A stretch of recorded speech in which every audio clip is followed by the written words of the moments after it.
गुरुर्ब्रह्मा गुरुर्विष्णु गुरुर्देवो महेश्वर गुरुर्साक्षात् परब्रह्म तस्मै श्री गुरवे नमः।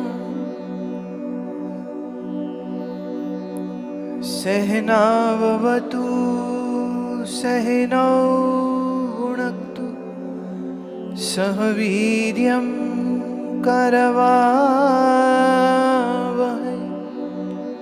तेजस्विनावधीतमस्तु मा विद्विषावहै।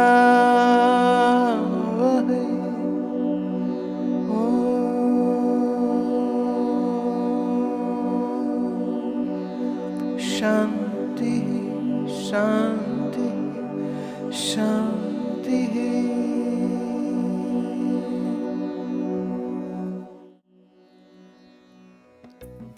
ऐ मेरी सहेली, मेरे गुरु के वचन बड़े जादुई हैं।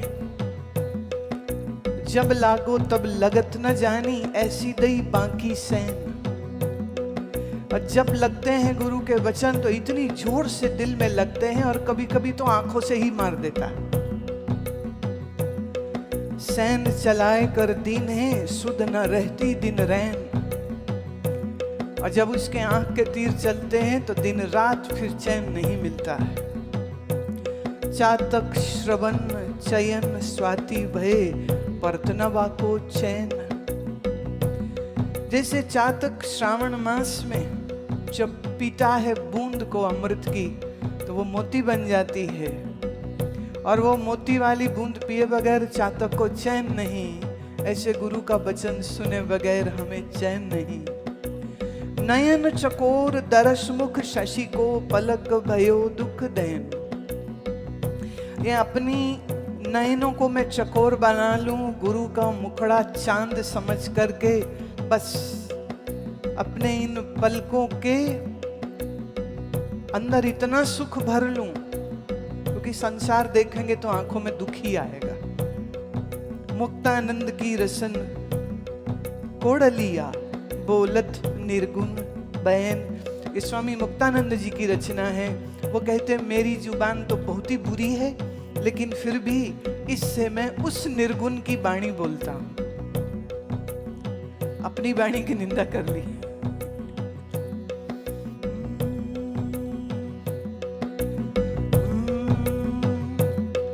मोरी गुइया ए मेरी गुइया सहेली, मोरी गुइया जादू भरे गुरु के बैन।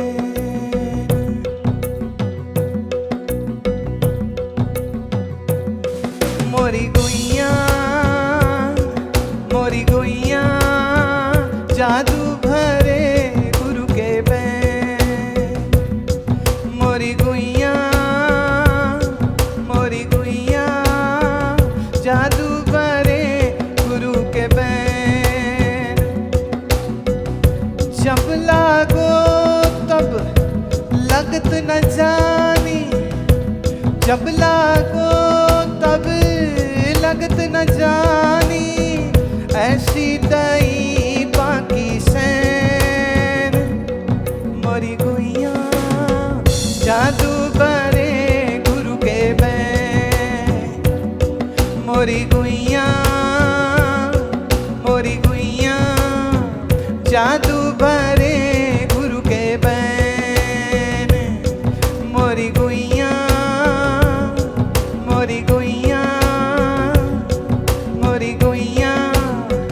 जादू भरे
मोरी गुइया जादू बरे गुरु के बैन, मोरी गुइया जादू बरे गुरु के बैन, मोरी गुइया जादू बरे गुरु के बैन, मोरी गुइया जादू बरे गुरु के बैन,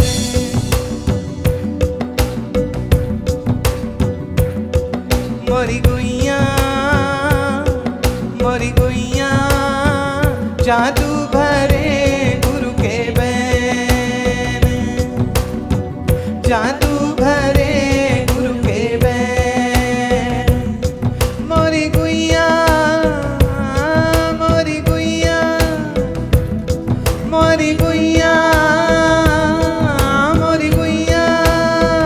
जादू भरे गुरु के बैन, मोरी गुइया जादू भरे गुरु के बैन, मोरी गुइया जादू भरे गुरु के बैन।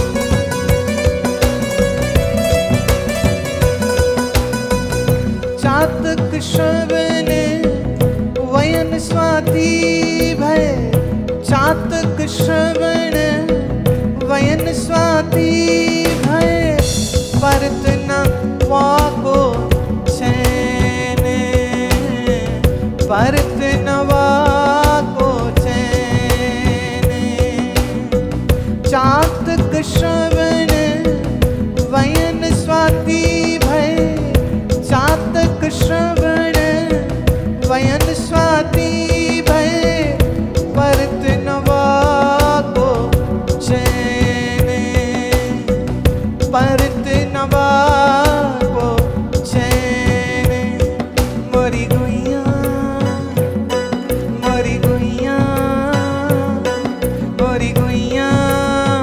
जादू भरे गुरु के बैन, मोरी गुइया जादू भरे गुरु के बैन, मोरी गुइया जादू भरे गुरु के बैन, मोरी गुइया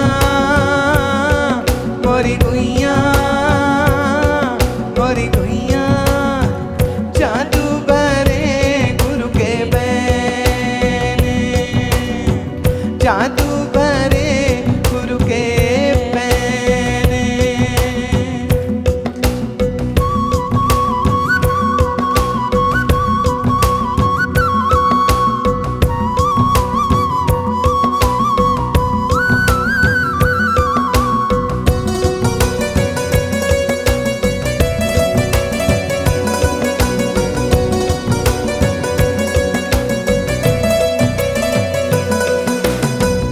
नयन चकोर दशमुख शशि को, नयन चकोर दशमुख शशि को, पलक भयो दुख देन, पलक भयो दुख देन, नयन चकोर दशमुख शशि को, नयन चकोर दशमुख शशि को, पलक भयो दुख देन, पलक भयो दुख देन, मोरी गुइया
रसन कोड़ लिया मुक्तानंद की, रसन कोड़ लिया ओलत निर्गुण मैंने, ओलत निर्गुण मैंने।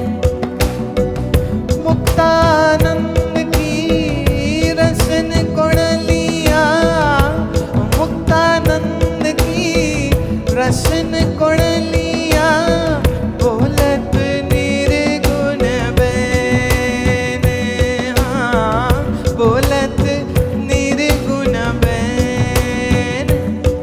मोरी गुइया, मोरी गुइया, मोरी गुइया, गुइया गुइया, मोरी गुइया जादू बरे गुरु के बैन।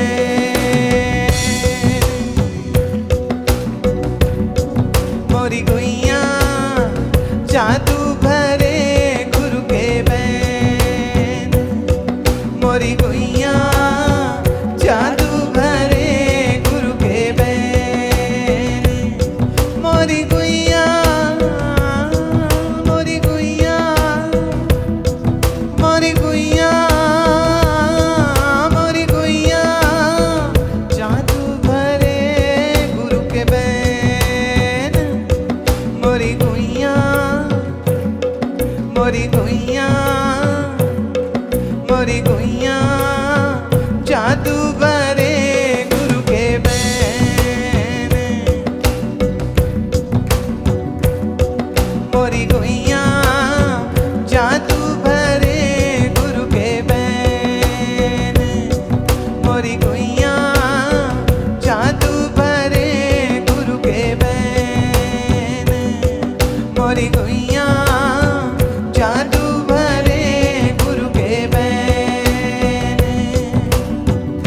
जब लागो तब लगत न जानी, जब लागो तब लगत न जानी, ऐसी दैवां की सैन, ऐसी दैवां की सैन।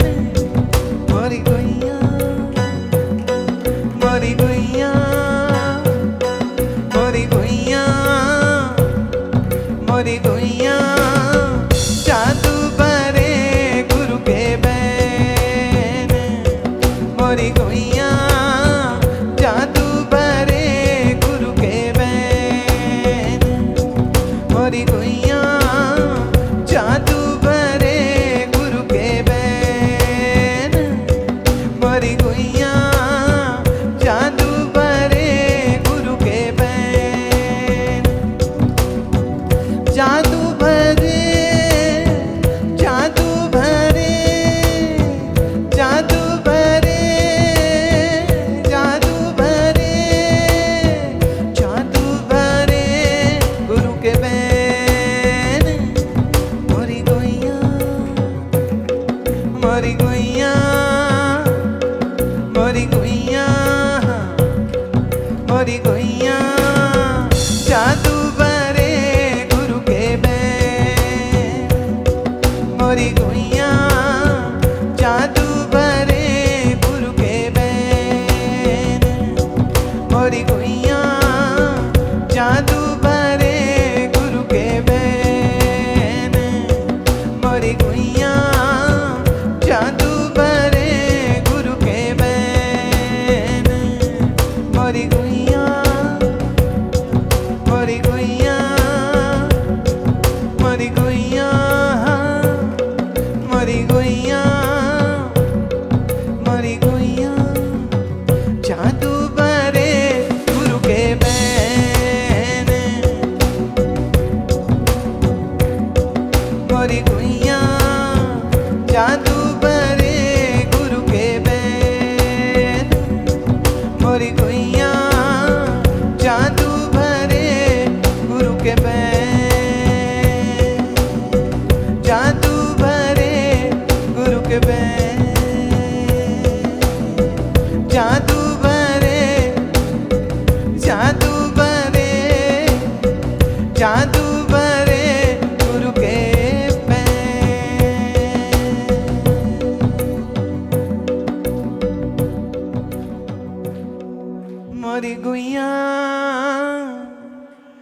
जादू बरे गुरु के बैन।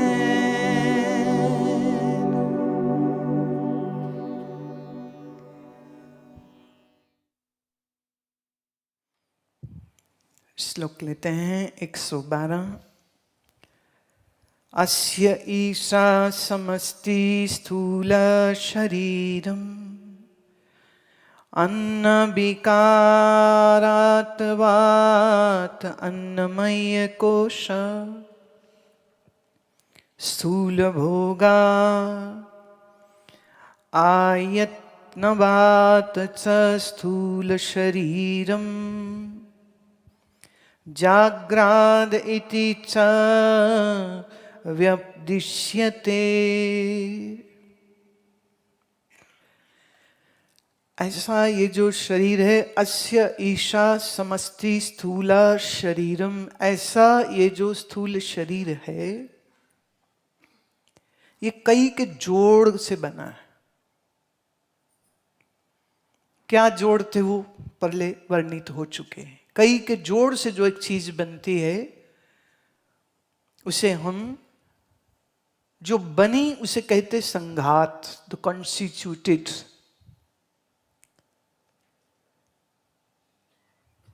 जब 3 या 4 चीजों को मिलाओ तो अंग्रेजी में कहते हैं द एग्रीगेट।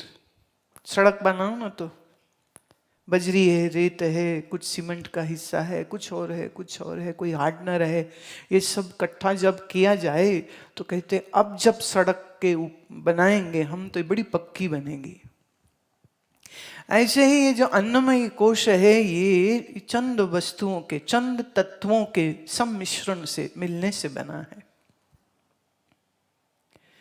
चूंकि इसका प्रस्तुतिकरण अन्न की वजह से होता है इसलिए इसको अन्नमयी कोश कहते हैं। देखिए, शरीर बनने की प्रक्रिया में स्त्री और पुरुष के मन में जब सहवास की चाह आई तो ये उनके मन में थी, पर अगर मन ही में रह जाती और उनके शरीर का सहवास न होता तो आगे गर्भाधान न होता। अब मन से मन मिल जाए तो इतने से तो संतान उत्पन्न नहीं हो जाती। संतान उत्पत्ति के लिए शरीर से शरीर मिलेगा। तो दोनों स्त्री पुरुष का शरीर भी अन्नमयी कोश है, पर उस अन्नमयी कोश को चलाया किसने है? पीछे से ये पूरी प्रोसेस आ रही है। देखो, आनंद की चाह के लिए उनकी बुद्धि में स्त्री पुरुष के सहवास की चाह आई। अब ये चाह मन और चित्त ने ऊपर निकाली और वो बहुत जोर से जब वासना का रूप धारण करती है तो फिर कामुक व्यक्ति के जो प्राण है, माने जो श्वास है, वो उसकी बिगड़ने लग जाती है। और जब मन ने बिगड़ा और श्वास बिगड़ा तो कामुक हुए व्यक्ति जब दो मिले तब उनके शरीरों के स्खलित भाग से गर्भाधान हुआ। अच्छा, अगर किसी स्त्री या किसी पुरुष के मन में ही सिर्फ काम की इच्छा रह जाए पर उनका शरीर का सहवास ना हो तो अन्नमयी कोश कहां से बनेगा? तो ग्रॉस एलिमेंट्स से जो बना है और ग्रॉस एलिमेंट से जो पलता है उसी को अन्नमयी कोश कहते। चूंकि शरीर स्थूल है तो इस स्थूल शरीर के भोग भी स्थूल हो जाएंगे। सूक्ष्म शरीर के भोग सूक्ष्म होते हैं। तो स्वप्न की सृष्टि के भोग सूक्ष्म है और स्वप्न का जो भोगता है वो भी सूक्ष्म है और स्वप्न जिस मन ने बनाया वो भी सूक्ष्म है। तो सूक्ष्म भोग, सूक्ष्म भोगता और सूक्ष्म ही भोग की वस्तु। पर स्थूल जगत में स्थूल भोगता तो स्थूल ही भोग हो जाएंगे। और इसका जो काल है फंक्शनिंग का वो है जागृत अवस्था। स्थूल शरीर स्वप्न के भोगों को नहीं भोग सकता। स्वप्न के भोगों को स्वप्न का शरीर भोग सकता है, पर ये स्थूल शरीर के लिए जो भोग हैं वो भी स्थूल ही होने चाहिए, और वो कहाँ मिलेंगे? वो जागृत अवस्था में ही मिलेंगे। तो ये जो व्यष्टि अवस्था है,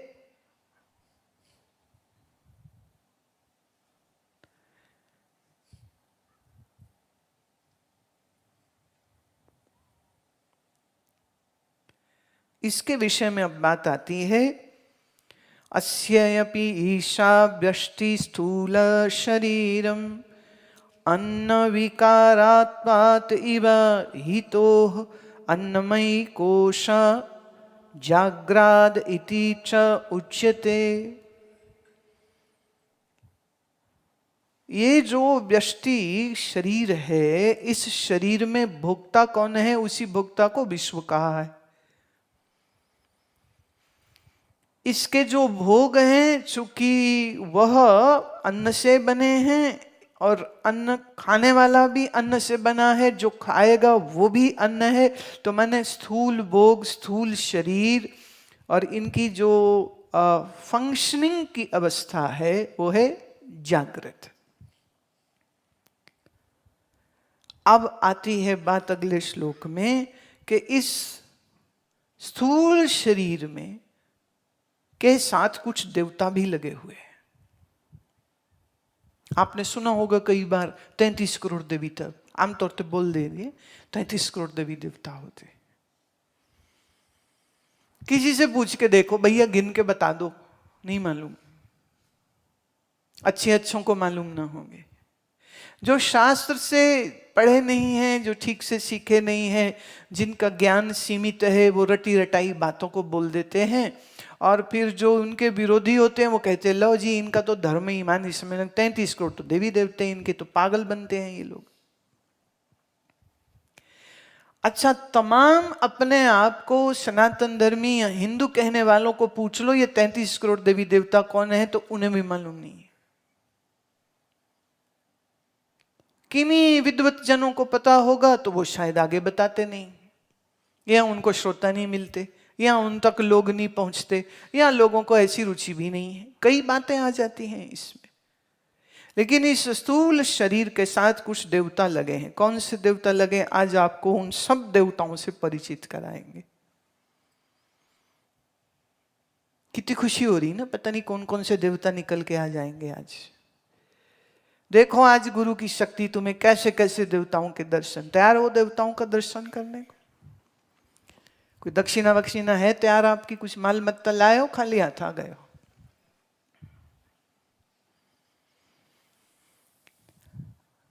तदानीम एतौ विश्वा वैश्वानरो सर्वान् एतान् स्थूला विषयान् अनुभवतः। ये विश्व व्यष्टि वाला और समष्टि वाला हुआ वैश्वानर। ये विश्व और वैश्वानर जब तमाम स्थूल विषयों को भोगता है, तो उस भोग के समय पर कौन कौन से देव चलते हैं ये श्रवण करिए। दिक्, वात, अर्क, वरुण, अश्वविभिः, क्रामात् नियंत्रितेन श्रोत्र आदि इंद्रिय पंचकेन।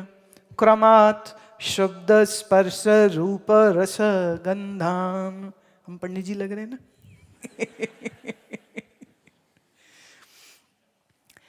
दिक्, वात, अर्क। अर्क सूर्य का ही एक नाम है। दिक्, वात, सूर्य, वरुण और दो अश्वनी। दो अश्वनी कुमार, ये देवता इस शरीर के साथ लगे। ये किस किस इंद्री के नियंत्रक हैं? अब सुनो। शब्द का देवता दिक्,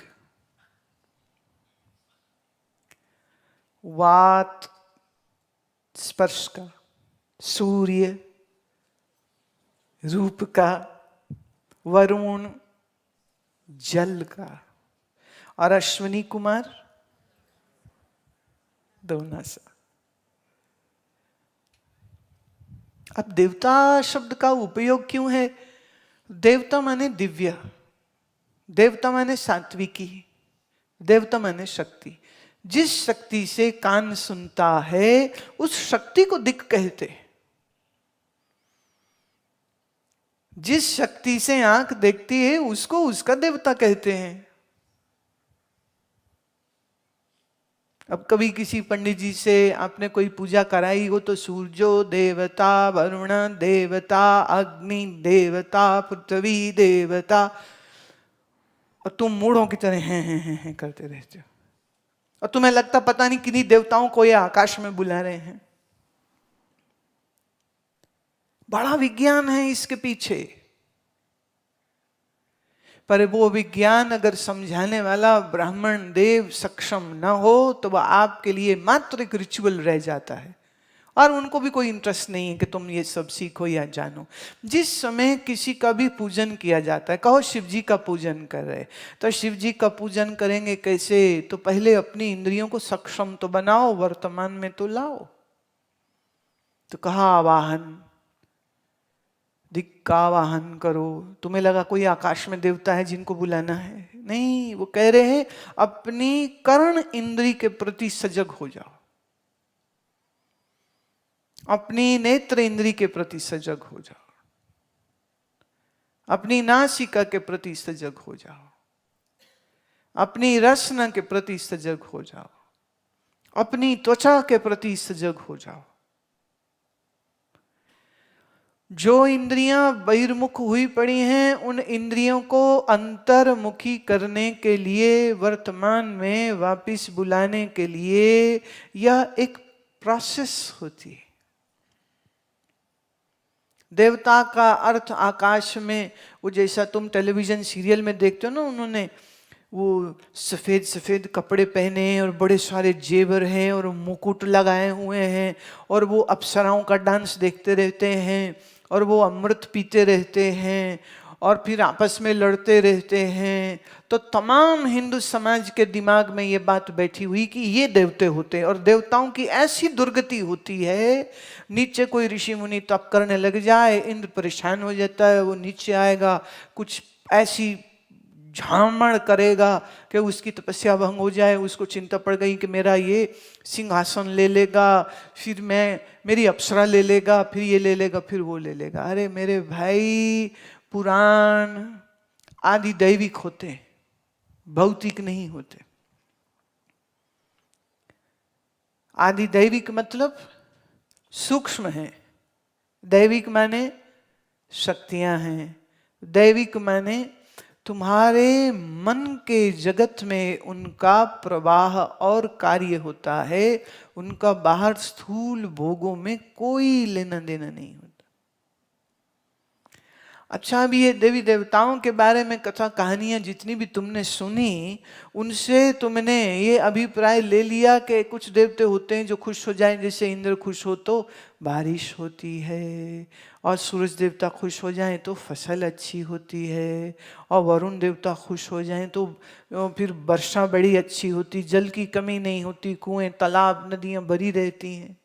पर इनका बाहर से कोई लेना देना नहीं।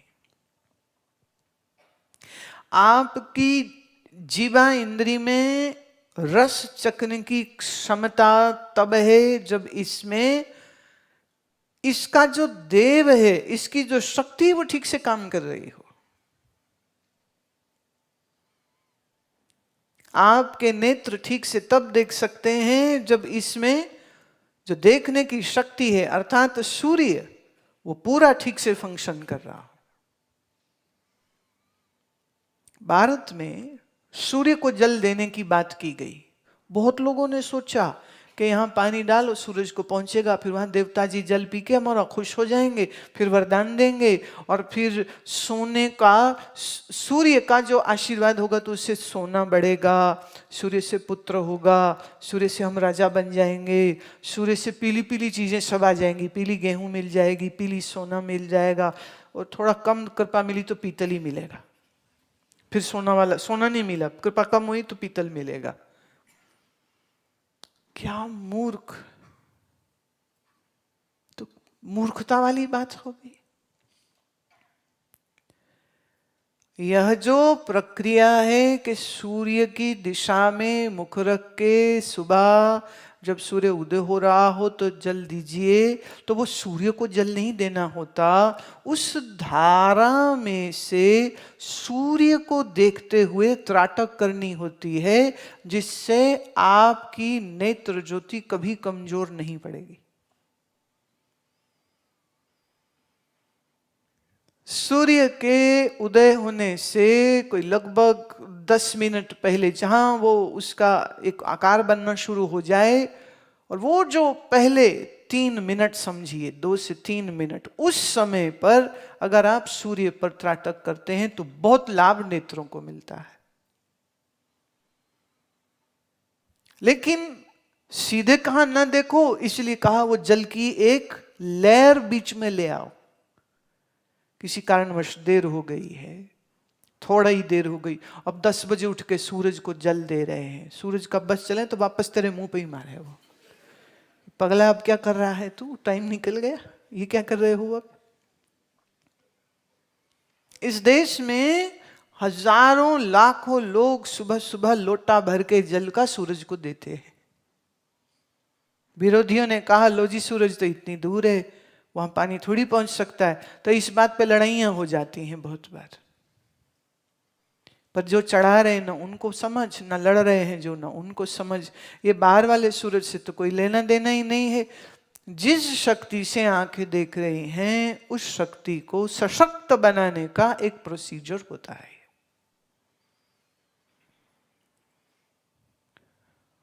आपके नासिका, देखिए अश्विनी कुमार 2 देवते कहे गए, एक नहीं कहा। क्यों? आपके नास 2 हैं, एक नहीं है।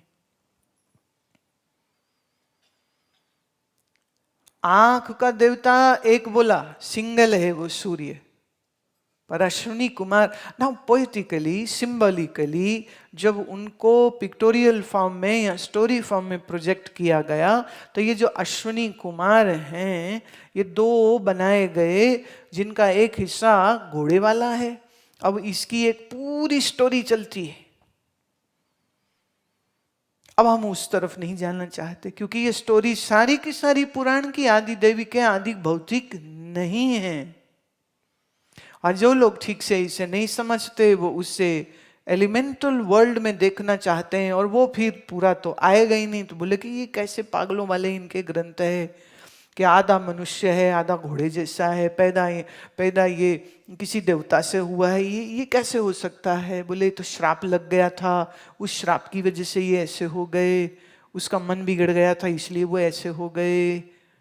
इन कहानियों के पीछे कुछ सार है।